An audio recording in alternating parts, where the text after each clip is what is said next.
तीन व्यक्ति एक सिद्ध गुरु से दीक्षा प्राप्त कर वापस लौट रहे थे। गुरु जी ने उन्हें आध्यात्मिक ज्ञान के साथ साथ व्यवहारिक होने की भी सीख दी थी। तीनों तमाम ग्रंथों पुराणों पर चर्चा करते आगे बढ़ते जा रहे थे। बहुत समय चलने के बाद उन्हें एहसास हुआ कि अब उन्हें कहीं विश्राम करना चाहिए और रात गुजार कर ही आगे बढ़ना चाहिए। वे एक जगह रुके और खाने की पोटली खोली, पर दुर्भाग्यवश उसमें एक ही रोटी बची थी।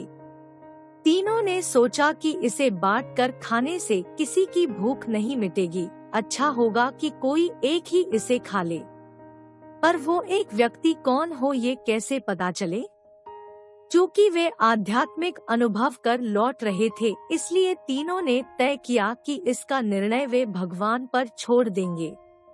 भगवान ही कुछ ऐसा इशारा करेंगे कि समझ में आ जाएगा कि रोटी किसे खानी चाहिए। और ऐसा सोचकर वे तीनों लेट गए। थके होने के कारण जल्द ही सबकी आंख लग गई।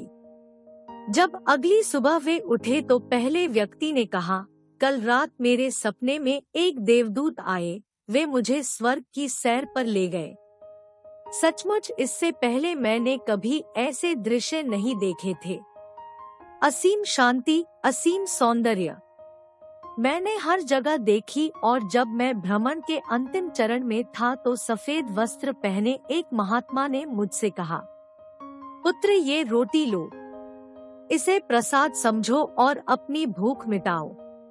पहले व्यक्ति ने अपनी बात खत्म ही की थी कि दूसरा व्यक्ति बोला, कितनी अजीब बात है, मैंने भी बिल्कुल ऐसा ही सपना देखा।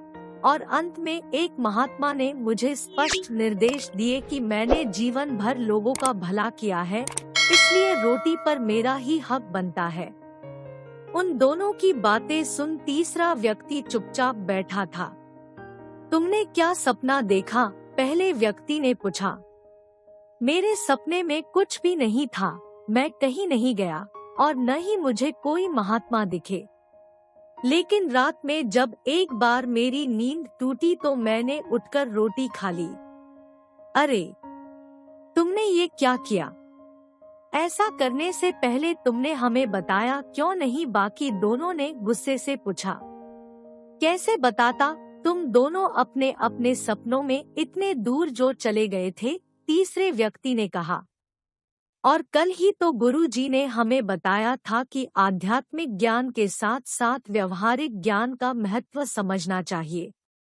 मेरे मामले में भगवान ने जल्द ही मुझे संकेत दे दिया कि भूखों मरने से अच्छा है कि रोटी खा ली जाए, और मैंने वही किया।